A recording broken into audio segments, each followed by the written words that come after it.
Broadway ਤੁਹਾਡੇ विदेश जाਣ ਦੇ ਸੁਪਨਿਆਂ ਨੂੰ ਦੇਵੇਗਾ हकीकत ਦੀ उड़ान। नमस्कार दोस्तों, मैं अमरजीत ब्रॉडवे इमिग्रेशन सर्विसेज से लगातार कोशिश इस चैनल के जरिए यूएस स्टडी वीज़ा को लेके हर लेटेस्ट इंपॉर्टेंट अपडेट आपसे शेयर करें।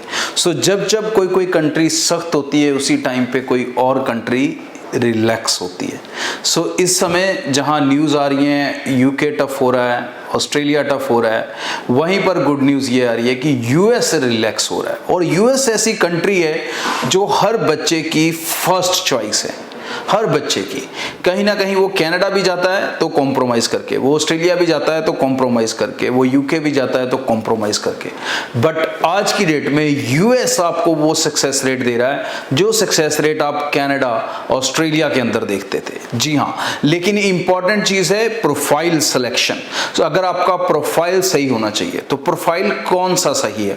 सबसे पहली चीज़ यहाँ पर आप होने चाहिए एक स्टेम स्टूडेंट। स्टेम स्टूडेंट क्या होता है वो समझें ध्यान से। स्टेम स्टूडेंट होता है वो स्टूडेंट जो साइंस, टेक्नोलॉजी, इंजीनियरिंग और मैथमेटिक्स से कनेक्टेड है। अब आपको मैं इसकी सरल भाषा में बात करूं इंडिया की, तो commerce background, non medical background, medical backgrounds, they are the preferred one. Arts is not the preferred background as far अगर वो इकोनॉमिक्स और मैथमेटिक्स के साथ की हो तो फाइन है। तो ये प्रोफाइल अगर आपका है और अगर आप ग्रेजुएट हैं, सिर्फ आर्ट्स वाले नहीं हैं बेसिक सब्जेक्ट के साथ, तो भी आप एलिजिबल हैं 100%। बात रहेगी इंग्लिश रिक्वायरमेंट की, तो ये एक सबसे बड़ा यहाँ पर की पॉइंट है कि लंबी चौड़ी इंग्लिश रिक्वायरमेंट नहीं है। आप without IELTS, without PT, without TOEFL, without Duolingo भी जा सकते हैं अगर आप रीसेंट पास आउट हैं 2022 या 23, और या फिर आपको चाहिए सिर्फ 5.5 बैंड। जी हाँ, 5.5 बैंड मास्टर्स के लिए भी, ग्रेजुएशन के लिए भी, आप जिसमें भी एलिजिबल हो सके। 5.5 बैंड सबसे कम यहाँ पर रिक्वायरमेंट है। अगर ये स्कोर आपके पास है तो आप यूएस का वीज़ा ले सकते हैं। और 100% कैसे ले सकते हैं? 100% अगर आप ले सकते हैं अगर आपने अपने प्रोफाइल के ऊपर खुद भी मेहनत की है, सिर्फ एजेंट को केस दे के नहीं छोड़ा। तो अब खुद कैसे मेहनत करनी है? कोर्स सिलेक्शन आपको पता होना चाहिए, कौन सी यूनिवर्सिटी में जा रहे हैं उसकी इंफॉर्मेशन आपके पास होनी चाहिए, कौन सा कोर्स और उस कोर्स के क्या बेनिफिट हैं ये आपके टिप्स पे होना चाहिए। अब जितना अच्छा आप इंटरव्यू के लिए प्रिपेयर करेंगे उतना आपको सक्सेस रेट मिलेगा। कारण सबसे बड़ा बेनिफिट यही है कि यहाँ पर इंटरव्यू हार्डली 2 मिनट्स का है, लंबा चौड़ा इंटरव्यू नहीं है यूके ऑस्ट्रेलिया की तरह आधा घंटे का या पौने घंटे का। सिर्फ 2 मिनट का इंटरव्यू, फेस टू फेस आप विंडो पे जाते हो, वो कहेगा कहाँ पढ़ने जा रहे हो, क्या पढ़ने जा रहे हो, what's your plan. Hardly 2-3 question, लेकिन वो क्वेश्चन कोई भी हो सकते हैं, इसलिए जितने भी 15-20 क्वेश्चन है उस पर अच्छे से आपका वर्कआउट होना चाहिए। दूसरी चीज, यूनिवर्सिटी कॉलेज की फीस जाती है वीजा लगने के बाद, तो पैसा ब्लॉक नहीं हो रहा, रिफंड के चक्कर में आप नहीं फंस रहे हो। आप सिर्फ अपनी एम्बेसी फीस दे रहे हो, सर्विस फीस दे रहे हो, I-20 दे रहे हो और अपना केस प्रोसेस कर रहे हो, और यूनिवर्सिटी की फीस दे रहे हो वीजा लगने के बाद। और वही जो फीस देनी है वही पैसा आप अकाउंट में रख लोगे तो आपके फंड भी शो हो गए, तो आपको एक्स्ट्रा मेहनत करने की जरूरत नहीं है।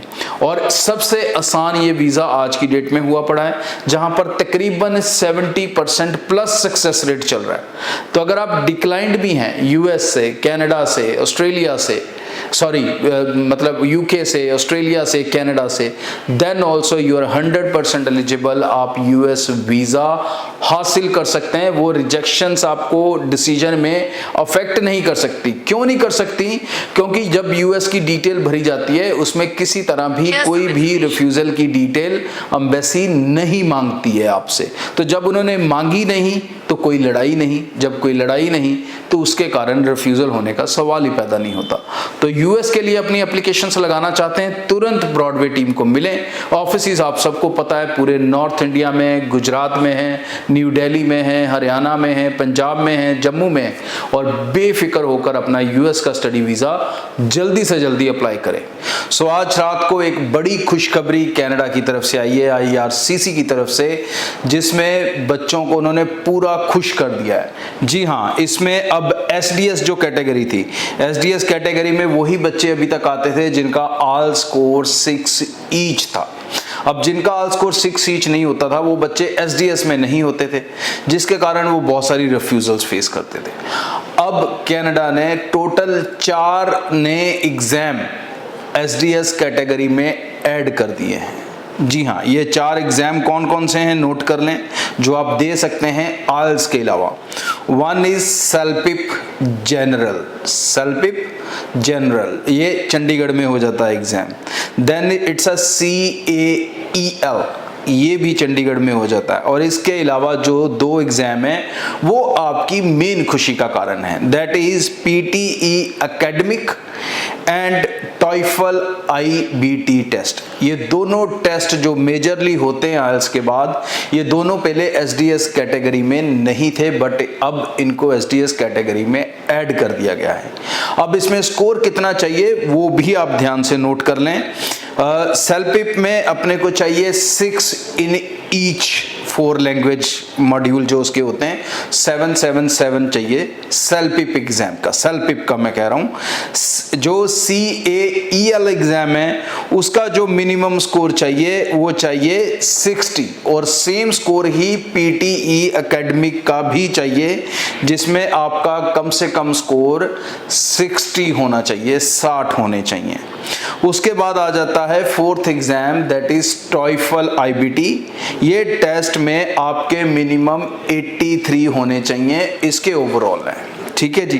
अब ये जो स्कोर्स हैं इसमें एक ये कंडीशन है छोटी सी कि ये ऑनलाइन नहीं दे सकते हो आप, मतलब PT होम एडिशन नहीं चलेगा, PT जो सेंटर में देते हो वो चलेगा। टॉइफल होम एडिशन नहीं चलेगा, टॉइफल जो सेंटर में आप देते हैं वो चलेगा। और इन एग्जाम के जरिए अब आप अपना कनाडा जाने का सफर और आसान कर सकते हैं। जो PT स्कोर वाले बच्चे परेशान थे, अब उनके लिए ये रास्ता खुल चुका है। आपको 60 का स्कोर अचीव करना है, 60 ओवरऑल या 60 ईच। ये बहुत क्लियरली मेंशन्ड नहीं है अभी तक, जो इनकी चेकलिस्ट आएगी उसमें शायद होगा। अभी तक जो इन्होंने लिखा है, it says PTE academic test result must show a minimum score of 60। अब ये 60 ओवरऑल है या ईच है। ये जो रूल है, ये जो 4 एग्जाम है, ये 10th ऑफ अगस्त 10 अगस्त के बाद लगने वाली फाइल्स पे इंप्लीमेंट होगा। जो 10 अगस्त से पहले फाइल्स एम्बेसी में जाएंगी उनके ऊपर ये कंडीशन एक्सेप्टेबल नहीं है, ये चीज नोट कर लें ध्यान से। और कनाडा अब दोनों हाथों से आपका स्वागत कर रहा है। जो बच्चे आइल्स में चैलेंज फेस करते थे वो PT कर सकते हैं, जो PT में चैलेंज फेस करते थे वो टॉइफल कर सकते हैं। मतलब कई रास्तों के जरिए अब आप SDS कैटेगरी के अंदर ही कनाडा जाने का अपना सपना पूरा कर सकते हैं। इस चैनल को सब्सक्राइब करके रखें for every latest important update. ये मेरी कोशिश रहती है कि बच्चे के पास हर लेटेस्ट इंफॉर्मेशन उसी समय पहुंच जाए, ताकि वो अपना बेहतर डिसीजन अपने फ्यूचर को लेके ले सके। सो चैनल को सब्सक्राइब करके रखें फॉर लेटेस्ट अपडेट, और कनाडा के लिए अपनी एप्लीकेशंस लेट ना करें, क्योंकि इंस्टीट्यूट ऑलमोस्ट गेटिंग पैक्ड, जो अच्छे वाले हैं सितंबर इनटेक के लिए। So fast up your application. Broadway team से कांटेक्ट कर लें, हमारे ऑफिस पूरे नॉर्थ इंडिया में आपकी सुविधा के लिए। आप हमें गुजरात में, न्यू दिल्ली में, हरियाणा में, पंजाब में, जम्मू में, इन सब जगहों पर आप हमारी टीम से मिल सकते हैं और बेफिक्र होकर कनाडा का सफर कर सकते हैं। Thank you. ब्रॉडवे ਤੁਹਾਡੇ ਵਿਦੇਸ਼ ਜਾਣ ਦੇ ਸੁਪਨਿਆਂ ਨੂੰ ਦੇਵੇਗਾ ਹਕੀਕਤ ਦੀ ਉਡਾਨ।